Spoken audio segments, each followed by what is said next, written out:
you're applying for a mortgage. With all that being said, so I'm going to bring Brian on board and let him talk to you about the different programs are available, or at least pros and cons regarding FHA and conventional. And let me stop talking so I can let Brian talk. Thanks, Whitney. Thanks for having me on. This is fun.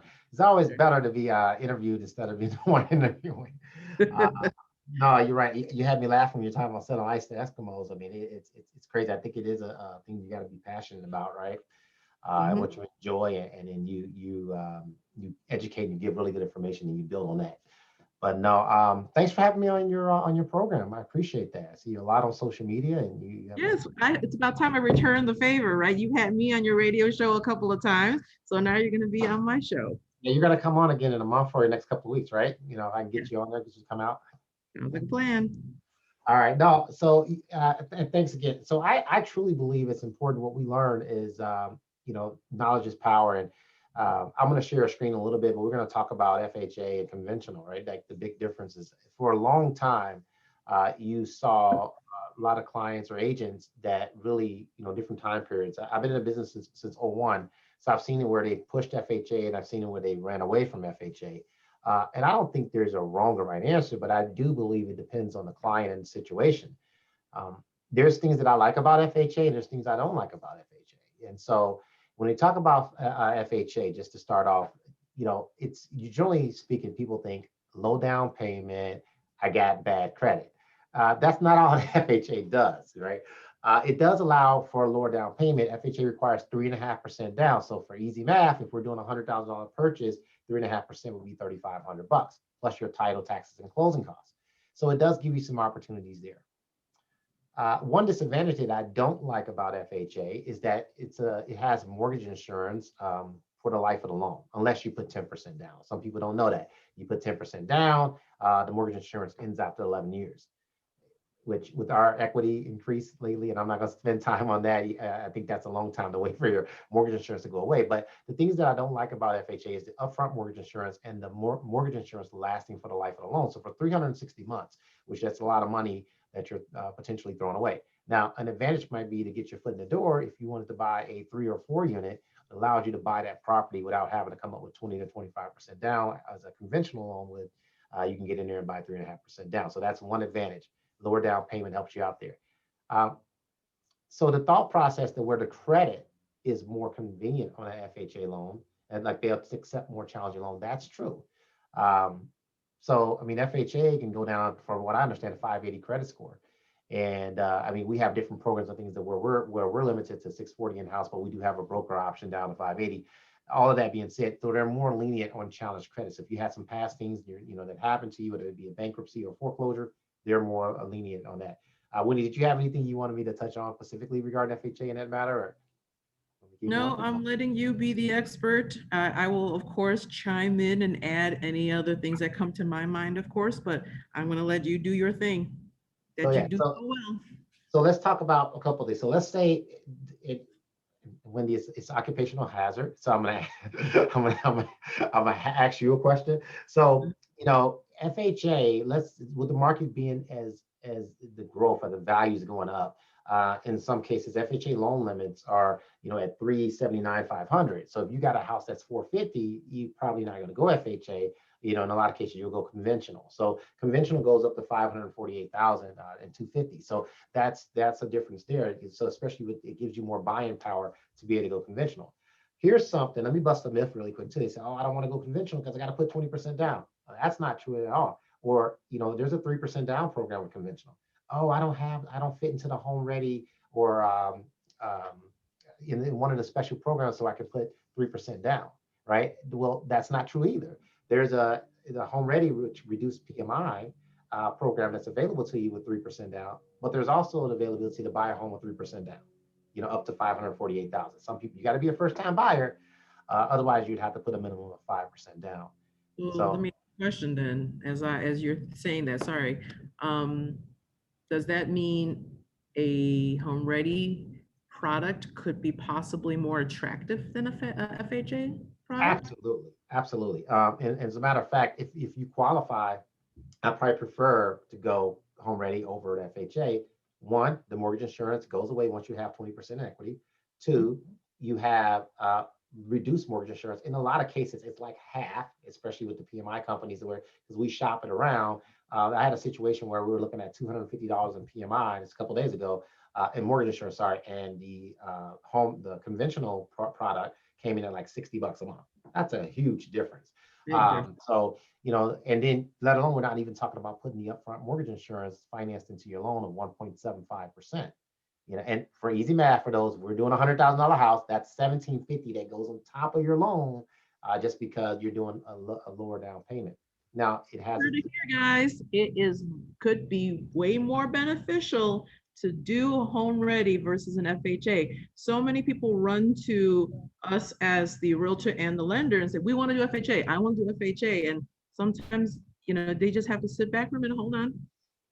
I understand, but let's look at both options is what I like to do, because I want them to be able to understand, talking to you as a lender, the pros and cons of the two. Sometimes it may be more suited for an FHA person. I mean, the loan is suited more for that person FHA, while the other is more suited for the home ready. So great point. Thank you, Brian. I appreciate that. no problem. Well, another point, as an agent, you've seen this a lot too, where with all these offers, sometimes you guys are getting 10, 15, 20 offers on one house right now, right? I know that's extreme, but you're seeing a lot of it. It's not. They want it conventional first, because a lot of times the seller may not want to do repairs. They're thinking they might have to take care of some peeling paint, things like that, and they just feel more comfortable with it being a conventional loan. Gives you an opportunity there.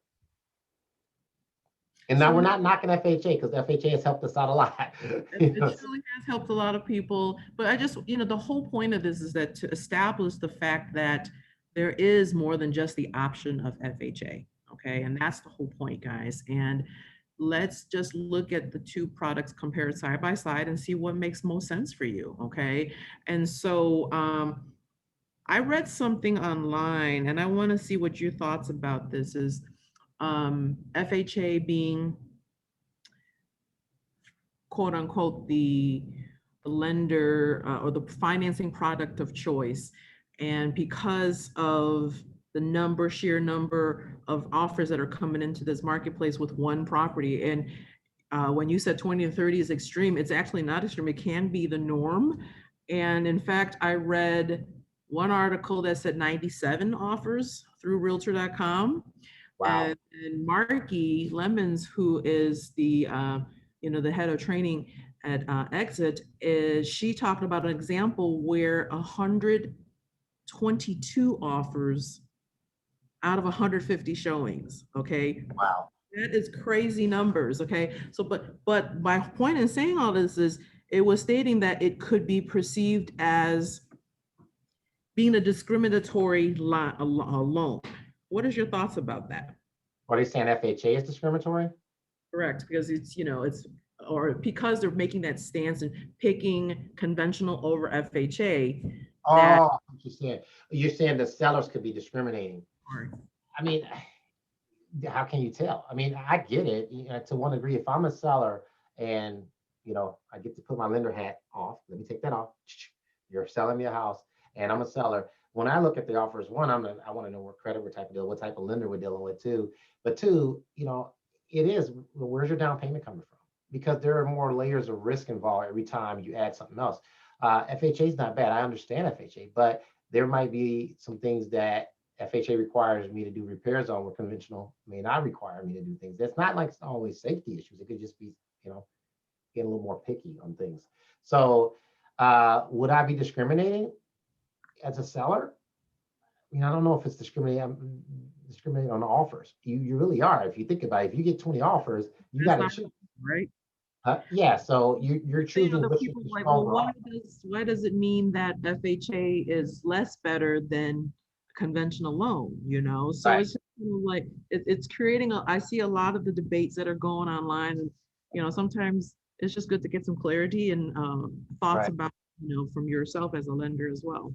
But as long the thing is, from a lending standpoint, if you can close, or from a realty, if you can close on time, and I'm selling my house for 300,000, and I'm gonna get my 300, I can care less. Just make sure you close on time. But but I understand why that seller might feel that way, just because it's conventional. It's just you get there's less things that you have to do. It's not that it can't get done. Both of them get done at the same time, but there's a little less hurdles I think that you have to go through, and small hurdles. But the realtor's got to sign the FHA mandatory clause. Ooh, have a little fun with that. But no, it's not as I think FHA has come a long way, and they've asked for less things than what they used to, the reputation they used to have in the past.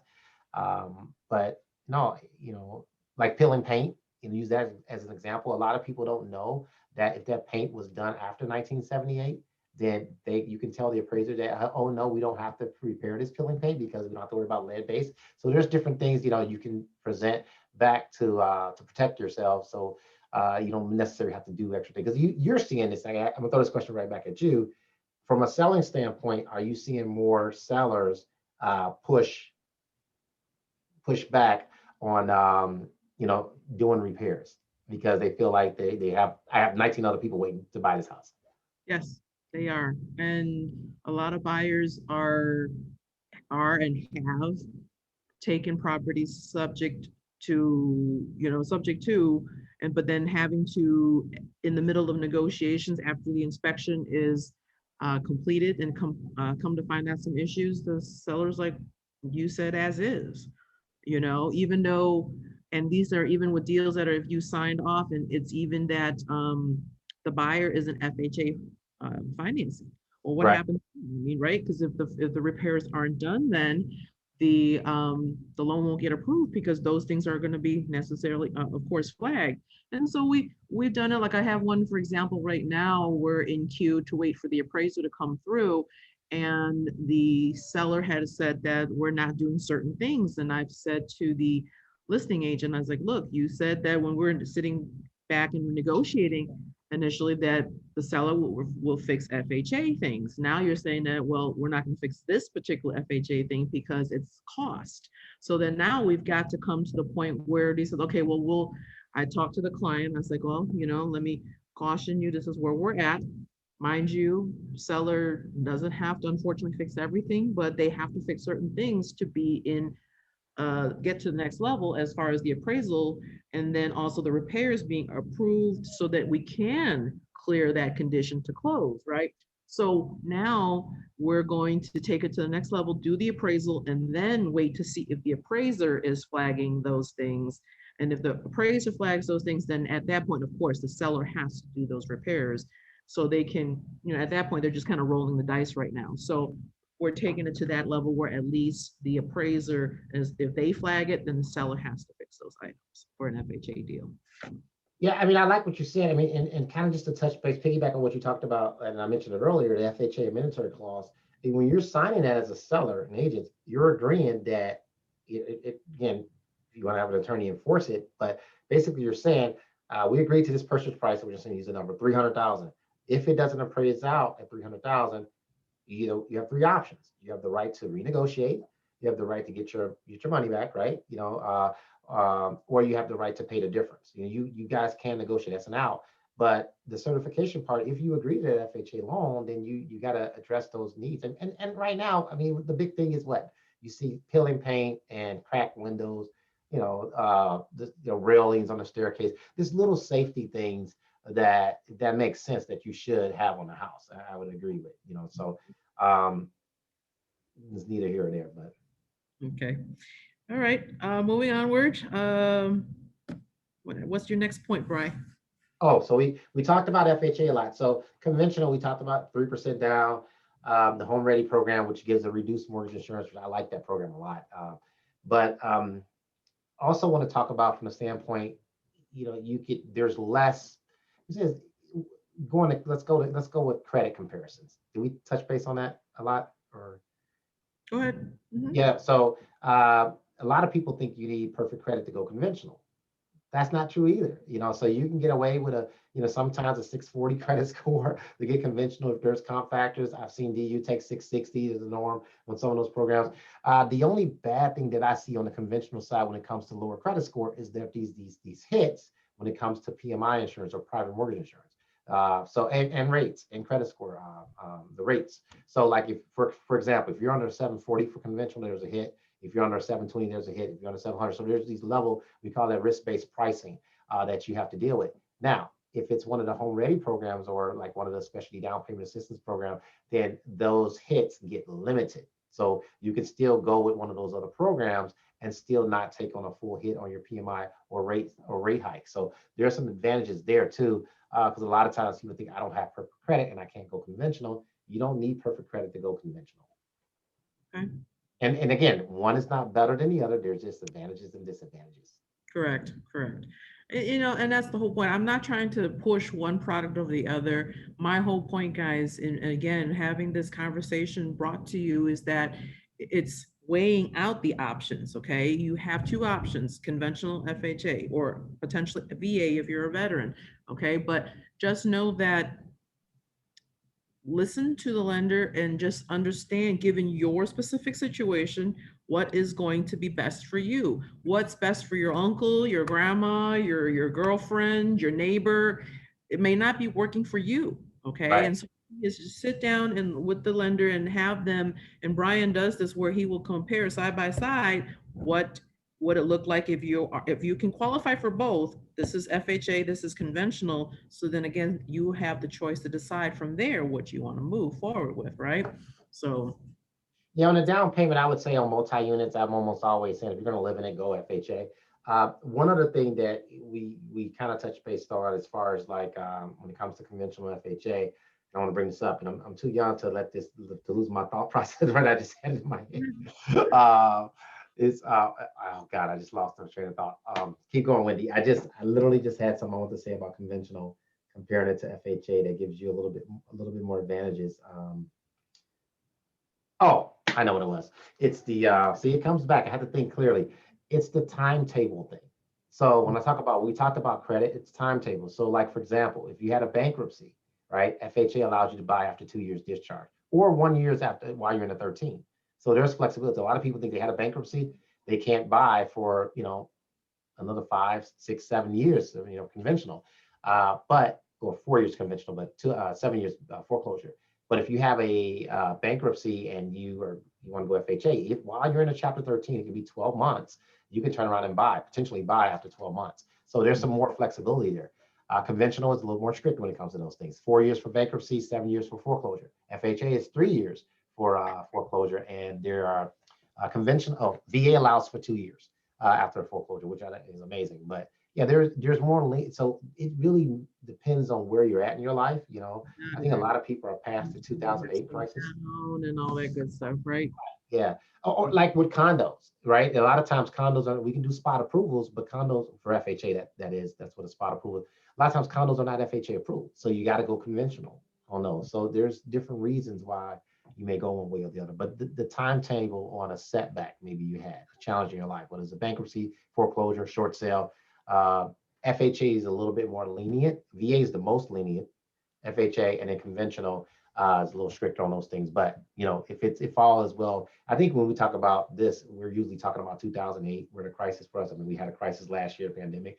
But generally speaking, most people are past those timelines now. I mean, there are some situations where it comes up with a Chapter 13 or something like that, but I haven't seen a lot of foreclosures.